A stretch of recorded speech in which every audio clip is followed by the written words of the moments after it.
Hi, my name is Kim Dalton and I'm a social worker here at Children's Law Center. Today's training will be covering communicating with children, domestic violence, and signs and symptoms of child abuse and neglect. Each of these topics has a lot of research and information. Today we're just going to be covering the basics of each. Your CGAL manual will have more information that may be relevant to you. Our first section is communicating with children. As you have learned, judges appoint CGALs in order to gather information about the child and the child's opinion without necessarily having to bring the child to court. The judge may also want the CGAL to explain objectively what is happening and provide a safe space for the child to communicate. Gathering and sharing information from children requires a thoughtful approach, and today I hope to provide you with a few basic suggestions for communicating with kids. The first is that trust and accuracy take time. Many CJLs are eager to speak with children and answer their questions to make an adequate representation to the court. But children don't necessarily trust at first visit, and so as a CJL you may be a stranger to them and should take that into consideration. Building trust with a child may take multiple meetings. The whole picture of a situation may take time to put together. And in order to build trust, you will have to be consistent and follow through. In communicating with children, you want to consider creating a safe space. There are two types of safe space. One is a physical safe space. The second is an emotional safe space. In physical safe space, one thing to consider is the actual meeting space. Hopefully, you will have contacted the caregiver for the child prior to meeting, and you can have a sense of where you might be able to meet. If children don't know you, they may be more comfortable in a common area, such as the living room or the family room, where they can easily access a parent or a caregiver if they feel uncomfortable. Also, you want to consider what you're wearing that day. I know many lawyers like to wear suits. I think it's important to wear something a little bit more comfortable, like semi-casual or maybe a pair of khakis or a sweater. Something that identifies you as a professional but maybe isn't as threatening to a child who may never have met a lawyer before or may have come to understand lawyers on television and have their own perception of what they are. The third piece of physical space to consider is your proximity. Everybody has their own perception of comfort for physical space. What may be comfortable for you or I may not be comfortable for a child. So when considering where to sit, I often ask a child, where are you going to sit and where would you like me to sit, so that I can have a sense of what's comfortable for them. The second component of safe space is creating an emotional safe space. So one thing you would like to do with that is to explain your role. Again, children may have had prior experiences with a lawyer that inform their perception of you, so you'll want to explain your role as the CJAL. Another thing to consider is note-taking. Some lawyers really find it beneficial to take adequate notes of what the child is saying, but for children, they may find that threatening. So some suggestions I make around that are, one, to ask a child if they're comfortable with you taking notes, and secondly, if they are, giving them the opportunity to review the notes with you to make sure that what you have written is okay. I recommend that if at all possible, not to take notes at all and really give that child your full attention. Finally, the last component of emotional safe space is following through. If you say you're going to meet with a child on a Saturday, by all means possible, please meet with that child on the Saturday that you say, or call and let them know that you can't come. Another component of effective communication to consider is having awareness. I often like to think that there are four people or four things that are in a room during any kind of meeting. The first is yourself. We're all human beings. We come to our work with our own life experiences, our own values, our own argument that we might have had with our partner in the car before we arrive to a meeting. Take a moment before you meet with a child to check yourself. See how you're feeling. Are you feeling anxious today, or maybe you're frustrated? Take a moment to get grounded and to take some breaths before you go in. Children are really perceptive, and they may notice that you're feeling anxious even if it's not about them, and take that into consideration when meeting with you. Another person or thing that's in the room is, of course, the child themselves. And the child brings their own life experiences to the room. They may be concerned about something that happened earlier in the day, and this may not be a typical mood for them. Or the child may be worried about the meeting itself, and that may alter their communication with you. Finally, the child may have a perception again of what a lawyer is, and that may bring up fear or worry. Just be mindful of the child in the room and take note of how they're doing. It's also helpful to call the parent ahead of time and to see how they're doing that day, and afterwards ask if that's the typical mood for the child or the typical disposition they're in. A third person or thing that might be in the room are caregivers. The caregivers may actually not physically be in the room, but may be in the emotional space of the child, meaning that the child understands that the caregiver has concerns or may want the child, or maybe the caregiver has actually spoken to the child about meeting with the CGAL, meeting with you, and therefore wants you to get certain information from the child, and the child feels pressured to communicate that. Experiences. The child may not understand what a lawyer is and may not understand what court is. Please take the time to explain that as many times as necessary so a child can feel comfortable. So there are lots of different ways to communicate with children, and talk is just one way. I encourage CGALs to get creative in their communication. Think to themselves, how can I best engage this child? Children have their own chronological age. However, their ages socially, emotionally, physically may also be different. Maybe they didn't grow up as quickly in the emotional vocabulary, and so their words may not be matching their chronological or even their appeared age. Sometimes it helps to consider other kinds of activities to engage a child. I like to bring a bag of goodies with me to visits to help engage a child with creativity. A few things that I like to include that have been helpful in the past are finger puppets. They're very affordable at Target or other small stores, and kids can play out different storylines for you. Crayons and paper. Kids can draw pictures about their family or an event that happened, a visit. Uno often works for all ages, takes the focus off the actual conversation and gives the child something else to do. A Slinky, or some Play-Doh for that child who may be nervous or has some extra energy they want to work out while talking, and then maybe a magic wand. And I often use this magic wand actually to think about fun questions with. And one question that I often like to ask kids is, if they had 3 wishes, what would they be? Kids really get into this magic wand thing. You might learn a lot of information by asking a child, if they had 3 wishes, what would they be? Another question you might ask a child is, if they fell down at school and scraped their knee, who would they want the school nurse to call? That might give you a sense of who matters to the child in their life, who's the person they go to when they need comfort or help. Also, another question I might ask a child is, if you're having a birthday party and it's the best birthday party in the world, what would be there? What would the decorations be? And who would be there? And then again, you get a sense of who are the important relationships for this child. Another piece of communication to consider is to use open-ended questions, especially in the beginning. When you're trying to gather information about a particular event, rather than leading the child with closed questions, use an open question, like, tell me more about that visit with your parent, or tell me what that trip was like with your grandma, and allow the child to start by giving you the information they find most important. Later, you can ask clarifying questions. Be an active listener. Take the time to really listen to what the child says. This is where not taking notes can be key.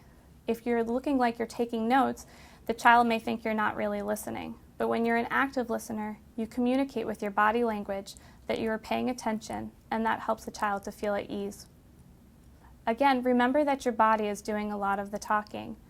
If the child is sharing something with you, and you may think that you're listening with an accepting attitude, but your body is turned a certain way, or your facial expression doesn't match your words, the child's going to see that and may feel that you are uncomfortable with the information or not accepting of it. It is not what you say, it's how you say it. So when you're talking with a child, please be mindful of your tone. Sometimes we might think sarcasm is funny or appropriate, but a child may not understand that, and so sarcasm may not work or a joke may not be so funny. So be mindful of your tone and make sure that it matches the intent behind your words. Finally, have empathy for the child. I know we're all in this work because we are empathetic. However, sometimes when we're listening, our own values may come into play and we may feel frustrated or disappointed by what's happened between a caregiver and a child. When possible, take a moment to consider what it's like for this child, stand in their shoes, and convey that you're listening by reflecting back what you've heard. Another component of communication that's necessary in being effective with communicating with children is to clarify. Children may tell long stories with lots of tangents. Take a moment to check that message out and really make sure you heard what that child said. Use age-appropriate language. So if the child is 8, do not use your lawyer language, use their own words. Use words that they may understand, and actually take the words that they've used in describing the story and reflect that back to them. Take a moment to paraphrase what you've heard. You may hear a very, very long story, but summarize it back to them and make sure you really understood, and ask them, did I understand that correctly? And again, use the same words as the child. So not just their vocabulary, but if they call their grandma Nana, you call their grandma Nana too. Now we're going to take a moment to discuss domestic violence. Occasionally, CGALs will encounter cases where there may be domestic violence occurring. I want to provide you with just a basic overview of what domestic violence is and its impact on children. Again, there are further resources in your CGAL binder. What is domestic violence? The Department of Justice's Office on Violence Against Women defines domestic violence as a pattern of abusive behavior in any relationship that is used by one partner to gain or maintain power or control over another intimate partner. Domestic violence can be physical, sexual, emotional, economic, or psychological, and they can be actions or threats that influence another person. Some of the things that we may see in domestic violence relationships are physical, verbal, and/or sexual abuse, isolation, coercion, harassment, economic control, abusing trust, intimidating or making threats to the partner, emotional withholding, property destruction, or self-destructive behavior. There are many effects of domestic violence on children of all ages. I want to say that just because you may see some of the things I'm about to cover in a child does not necessarily mean that this child has been impacted by domestic violence. There are lots of reasons for different behaviors in children. I'm going to cover some of the basic behaviors that we may see in children who are exposed to domestic violence. For children who are 5 years or younger, you may see that children regress. So for example, a child who might have been potty trained previously is now unable to hold their bladder at night or maybe even in school. The child may withdraw from touch or alternatively become very clingy. The child may exhibit violence in their play. The child may have difficulty with sleeping and/or they may have nightmares. This may be because a child is afraid to go to sleep at night, because if they sleep, then they're not able to protect their caregiver. Or it may just be that they're afraid. The child's need for attachment is disrupted. So for a child who's especially young, like in the first few years of life, when there's domestic violence occurring in a relationship, the child's basic attachment needs are not being met. For example, feeding or a diaper change. The diaper may not get changed because there's a physical altercation, for example, going on at home. There's a higher risk for physical injury for children under the age of 5. This is because children are often sitting in caregivers' laps when domestic violence occurs. There's also increased crying, especially in infants. This may be because of fear. And finally, there may be eating problems, or eating is disrupted as a child is exposed to domestic violence. For children ages 6 through 11, there may be other effects of domestic violence. One such effect could be absences from school. This is sometimes because a caregiver is unable to pay enough attention to getting the child ready to school and getting the child to school on time. This may also be because a child chooses to stay home. I once had a child whose mother thought the child was going to school, but in fact the child was actually staying under the porch to make sure the mom was okay. Children may also have difficulty in school once they're there, and this can be either academic, because perhaps they're losing focus or concerned about what's going on at home, or behavioral, for that same reason, or perhaps they're acting out because of the concerns. Children also have changes in mood. They feel sad or worried about what's happening at home, and you may see this. Children also feel like it is their fault, and so there may be self-blame. They think that maybe if they were a better child, that the physical incidents or the emotional upset between parents wouldn't be occurring. Children often have somatic complaints. When there's stress, sometimes that stress gets manifested behaviorally, and sometimes it gets manifested in the body, and the child may have stomach aches or headaches. Finally, with children 6 to 11, they may also have any of the effects that I already spoke of in the children age range 5 and under. In adolescents ages 12 to 17, there may be additional effects. One such effect of domestic violence may be substance abuse. Some youth use drugs or alcohol to cope with some of the feelings that come up after being exposed with domestic violence. Also, because of a lack of supervision, children may use substances. Additionally, there may be early sexual activity or unsafe sex. Again, that can be as a result of parents or caregivers not paying attention or providing adequate supervision to children, or that can be that a child is coping with uncomfortable feelings by acting out sexually. There is an increase in school truancy for children who have been exposed to domestic violence.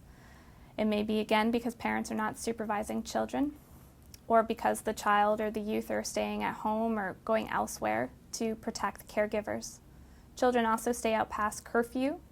And then finally, any of the other effects that I talked about in the other age groups may apply to this age range as well.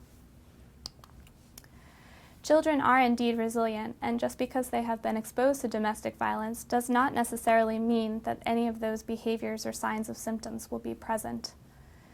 All children experience domestic violence differently. Some factors that will affect the experience of domestic violence are the child's developmental age. So for example, while a child may chronologically be 8 years old, the child emotionally may be more like 10 and physically like 7. And so they may be able to hide easier because they're smaller, for example, and because they're emotionally more advanced, the child may be able to better handle or talk or cope with what exposure they've had to domestic violence. The duration of domestic violence is another factor. If the child has been exposed to just, say, one incident of domestic violence between caregivers, and the mother, for example, decides that this is not okay and leaves the relationship or takes adequate steps to address it, or the person that was the abuser went and got counseling, the child may not have a significant impact on their life experience as a result because they saw that the caregivers were able to resolve the issue. Finally, other significant adults or social supports may play a role in resiliency for children. For the child to have some other safe space to go to, another adult to understand, greatly impacts how they will experience the domestic violence. Also, children who may be involved in extracurricular activities may have less exposure to domestic violence because they're not at home to experience it. Some statistics on domestic violence that you may find helpful. 1 in 4 women will experience domestic violence in her lifetime. 85% of domestic violence victims are women.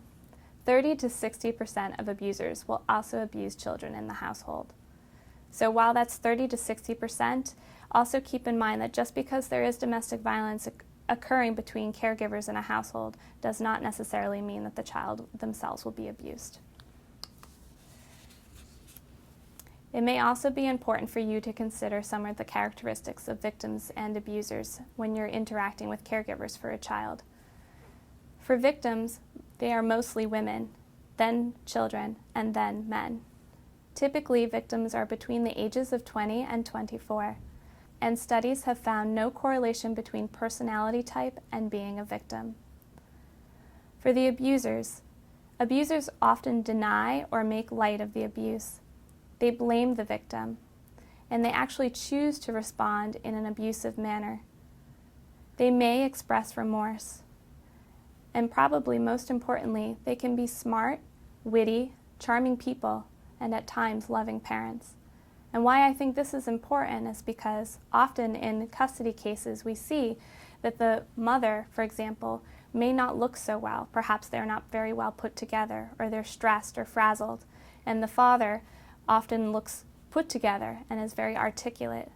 Don't let that fool you. There is this possibility that this father could be an abuser. Do not let appearances fool you. Just because one partner looks put together and the other one does not look as put together, that does not necessarily mean that everybody is put together. Take time to ask some questions and figure out what's happening. Now I'm going to provide you information about child abuse and neglect. This is not something that every CGAL will encounter, but we do find it important that you be aware of some of the signs and symptoms of child abuse and neglect, so you will have an understanding in case you do encounter it.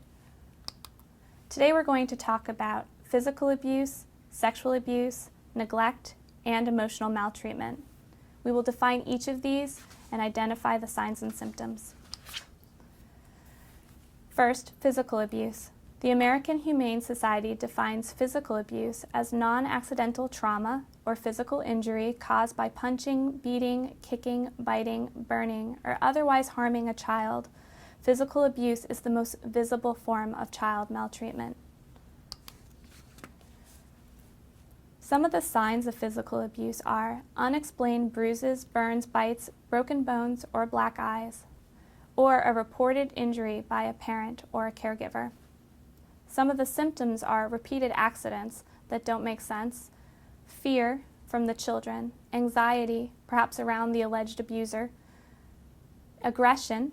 Often if a child is exposed to physical abuse, they may too act out, and social withdrawal. The second form of abuse is sexual abuse. Sexual abuse is defined as the employment, use, persuasion, inducement, enticement, or coercion of any child to engage in or assist any other person to engage in any sexually explicit conduct or simulation of such conduct for the purpose of producing visual depiction of such conduct, or the rape, molestation, prostitution, or other form of sexual exploitation of children or incest with children. There are several signs and symptoms of sexual abuse. Some of the signs include bedwetting. So again, regression, if a child was once potty trained and they're no longer. Pain, bleeding, infections in the genitals or the rectum, recurrent vomiting or stomach aches, and then preteen or early teen pregnancy. Some of the symptoms of sexual abuse may include hypervigilance or fear. This may be around the alleged abuser, or this may be more generalized, just to mean all men or a certain scent that may trigger the memory of sexual abuse. Inappropriate sexual knowledge and or behavior, self-mutilation or suicide threats, sleep disturbances, and or running away. The third area of child abuse and neglect that I'd like to cover is neglect. Neglect is frequently defined as the failure of a parent or other person with responsibility for the child to provide needed food, clothing, shelter, medical care, or supervision to the degree that the child's safety, health, and well-being are threatened with harm. That is from the Child Welfare Information Gateway. It is important to note that any of these neglectful things, such as not providing the child with food or clothing or supervision, cannot be related to poverty or money issues. A way to differentiate that is to see that perhaps a child does not have adequate food. Is that because the parent is unemployed, or is that because the parent is using their income on drugs? For the parent who's using their income on drugs and not providing for the needs of the child, that would be considered neglectful. Another component of neglect is educational neglect. This is where a parent does not send the child to school or perhaps does not provide for the child's academic needs. Perhaps the parent doesn't participate in the special education process that the school thinks that the child needs. There are several symptoms and signs of neglect. Some of the signs may include that the child is dirty or dressed inappropriately. So for example, it's wintertime and the child is coming to school in a t-shirt and shorts. Another sign may be that the child is listless or tired. Perhaps the child isn't getting adequate sleep at night because there's a lack of supervision. The child may also have developmental delays. Perhaps the child isn't speaking at an age-appropriate level, or the child isn't walking. The child may also be in need of dental care, glasses, or medical treatment. Some of the symptoms for children who have been neglected are that they're hungry, that they steal food, The child may miss school because the parent isn't taking them or ensuring that they'll get there. The child may be unsupervised or cannot stay awake. The child may abuse drugs or alcohol because of lack of supervision or because the child needs that to cope with other issues that are going on at home. The final area of child abuse and neglect that I'd like to discuss today is emotional abuse. This is often the most difficult area of abuse and neglect to identify. Emotional abuse may be defined as a failure to provide the emotional nurturing necessary for a child's psychological growth and development. There will be a persistent and chronic pattern that erodes and corrodes a child, and it may include ignoring, rejecting, isolating, corrupting, exploiting, verbally assaulting, neglecting, and/or terrorizing the child. Some of the signs of emotional maltreatment include physical delays, where a child who should be walking is not walking, or a child who should be talking is not talking, for example.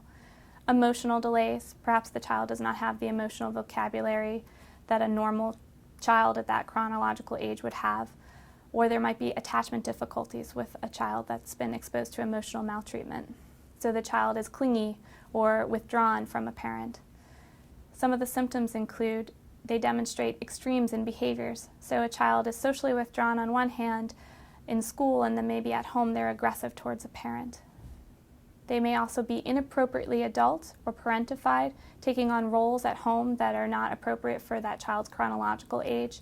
For example, an 8-year-old who feels like they have to cook a meal for the other children and provides the whole routine at home. Or they may be inappropriately infantile, a teenager, for example, who sucks her thumb. Finally, if you are concerned that a child has been exposed to child abuse and/or neglect, or a child has shared with you that they have been exposed, consult with your supervisor or mentor on next steps to make sure that you do what's in the best interest of the child. So today we have covered how to communicate effectively with the child. We've covered domestic violence, what that is, and some of the statistics and effects on children. And then we have finally covered child abuse and neglect. Again, I want to encourage you to take a look in your CGAL binders for more information, or take the time to do some additional research on the internet. I have just provided you with the basic information today. Thank you.